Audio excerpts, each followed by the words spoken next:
లోకేష్ ఎంచుకోవడము, ఆ తర్వాత ఒకటి ఆయన వైఫ్ పూర్తి స్థాయిలో అక్కడికి కాన్సన్ట్రేట్ చేసి బ్రాహ్మణి గారు అక్కడే కూర్చొని ఆమె చాలామందిని కలవడము, ఎటువంటి ఆ రిజల్ట్ని ఎట్లా చూడాల్సి ఉంటుంది? పవన్ మీరు మ్యూట్లో ఉన్నట్టు ఒకసారి చూడండి. పవన్ సార్ ఖచ్చితంగా సార్ మీరు అన్నట్లుగా అయితే మాత్రం ఎక్కడ పోయింది ఎక్కడే వెతుక్కోవాలి అనేటువంటి ఒక చందంగా కూడా ఈ రోజు నారా లోకేష్ అయితే మాత్రం అఖండమైనటువంటి మెజార్టీతో మంగళగిరిలో విజయకేతనం అయితే మాత్రం ఎగరవేశారని చెప్పాలి. ఎందుకంటే చూసుకోవచ్చు మొదటి రౌండ్ నుంచి కూడా చివరి రౌండ్ వరకు పెద్ద మొత్తంలో కూడా దాదాపు 10,000 పైచీలకు మెజార్టీ కూడా ప్రతి రౌండ్ లో వస్తున్నటువంటి పరిస్థితి కూడా అయితే గత ఉదయం నుంచి కనిపించింది సార్. తాజాగా ఉమ్మడి గుంటూరు జిల్లాకు సంబంధించినటువంటి అంశం అయితే చూసుకుంటే 17 నియోజకవర్గాల్లో కూడా ఇప్పటి వరకు అయితే మాత్రం 20,000 పైచీలకు లీడింగ్ తోనే 16 రౌండ్ల వరకు అయితే మాత్రం పూర్తయినటువంటి పరిస్థితి అయితే మాత్రం కనిపిస్తా ఉంది. దాదాపుగా ఏదైతే ఉమ్మడి గుంటూరు జిల్లాలో ఉన్నటువంటి 17 నియోజకవర్గాలు, అదేవిధంగా 3 పార్లమెంట్ సంబంధించినటువంటి స్థానాలు, దీనికి సంబంధించి కూడా ఎక్కడా కూడా అంటే కూటమి సంబంధించినటువంటి ప్రపంచం ఒక అయితే మాత్రం దూసుకువెళ్తా ఉంది. మరి ఈ నేపథ్యంలోనే చూసుకోవచ్చు నారా లోకేష్ కావచ్చు, అదేవిధంగా పల్నాడులో ఉన్నటువంటి మాచర్ల కావచ్చు, ఇటు వినుకొండ నియోజకవర్గం కావచ్చు, ఈ యొక్క ఏదైతే కొంత సమస్యాత్మకంగా ఉన్నటువంటి నియోజకవర్గాలు, ఈ నియోజకవర్గాల్లో కూడా కూటమి తన స్పందన కొనసాగించింది, ఒక సునామీ సృష్టించింది.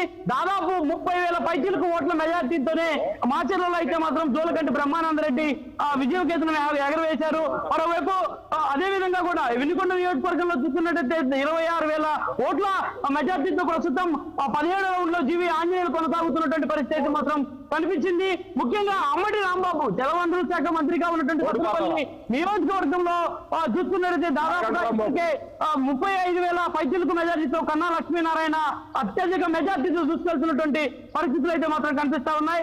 ఈ నేపథ్యంలోనే ప్రస్తుతం మంగళగిరిలో సంబరాలు అమ్మరాన్ని అంటుతా ఉన్నటువంటి పరిస్థితి కనిపిస్తా ఉంది. మా నాయకుడు లోకేష్ బాస్ ఇస్ బ్యాక్ అంటూ పెద్ద మొత్తంలో కూడా అభిమానులు సందడి చేస్తున్నటువంటి దృశ్యాలు కూడా ప్రస్తుతం కనిపిస్తా ఉన్నాయి. ఇప్పటికే కౌంటింగ్ హాల్స్ నుంచి కూడా వైకాపా సంబంధించినటువంటి అభ్యర్థులు ఒక్కొక్కరిగా కూడా బయటికి వెళ్తున్నటువంటి పరిస్థితులు కూడా కనిపిస్తా ఉన్నాయి. ఇక ఓటమి చవి చూసామన్నటువంటి ఒక నిరాశతో కూడా ముందుకు వెళ్తున్నారు కొంతమంది పార్టీ సంబంధించిన కార్యకర్తలు కూడా మంగళగిరిలో ప్రస్తుతం మనతో ఉన్నారు. సార్ చెప్పండి,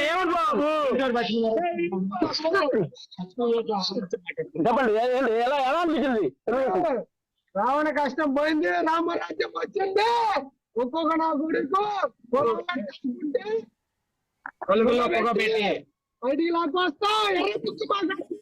పెద్ద మొత్తంలో కూడా అభిమానులు అయితే మాత్రం ఆనందాన్ని వ్యక్తం చేస్తూ ఉన్నటువంటి పరిస్థితి కనిపిస్తా ఉంది సార్. ప్రతి వాడవాడలా కూడా ఇదే పరిస్థితి ప్రస్తుతం అయితే మాత్రం గుంటూరు జిల్లాలో ఉదయం నుంచి కూడా కనిపిస్తున్నటువంటి పరిస్థితి నెలకొంది. ఇప్పటికే పెద్ద మొత్తంలో బాణసంచ కాలుస్తూ ఆనంద సంబరాలను కూడా చేసుకున్నటువంటి పరిస్థితి కనిపిస్తుంది. మొత్తానికి అయితే మాత్రం గుంటూరు జిల్లా క్లీన్ చిప్ చేసింది టీడీపీ కూటమి, ఒక సునామీ లాగా దూసుకెళ్లిపోయిందని కూడా మనం చెప్పాలి సార్. నేను మొన్న మంగళగిరిలో తిరుగుతున్నప్పుడు ఒక పాట బాగా వినిపించింది.